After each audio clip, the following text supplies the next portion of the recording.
Thank you, Jessica, for joining us today. Very excited to be able to chat to you about this whole South African business chamber of businesswomen. And we're very excited to obviously look into the future for the youth and how AI can affect everyone.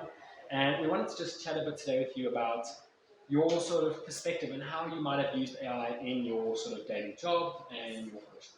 Yes, awesome. Okay, cool. So I am a marketing coordinator by profession, and so I am heavily involved in content creation and brand positioning of the organizations that I work for. And AI has been an incredible tool to do that.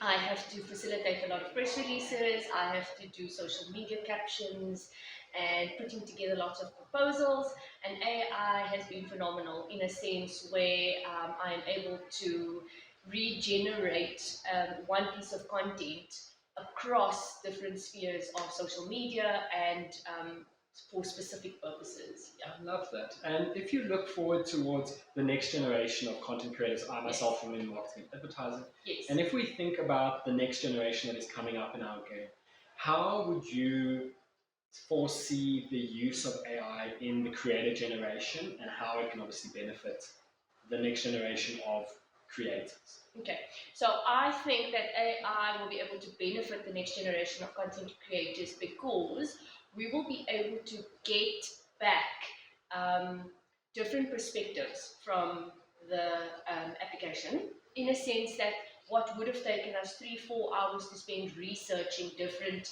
ideas and different opinions, AI is able to literally take what you give it and convert all of that, what you would have, all that time you would have spent on research, into 30 minutes bullet point form, and also surprise you along the way with some of its feedback tools. That's fantastic. Yeah. With the use of AI being so fun and so capable and so much time saving, one of the big things we notice that comes up a lot is the fear of human laziness. Let the computer do it all. And have you experienced this in the way you do your job, and obviously as Ms. Mpumalanga, how you may have seen people using it, but in a bad example? In some ways you might suggest people be a little more careful about their use of AI in their work? Yes, absolutely. So I think AI is like social media. It's as great as you make it to be, and it's also like a scalpel in the hands of a surgeon. It can either make or break your presentation or your proposal. It's all about how you use it. And the thing with AI is you need to be a great individual in terms of what you input into it for it to give you back what you need.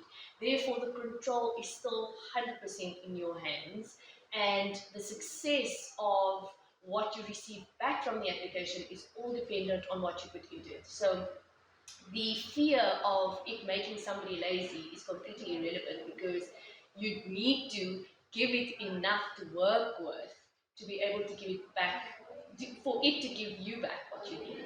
I love the way you say that, like the knife as a scalpel in the hands of a surgeon. It's so true. Yes. And one of the big things we like to ask is obviously, as a comment towards the youth that is attending today, what would you, as a piece of advice for their future, give them in not just AI, but digital business and the way they can improve their lives with these tools?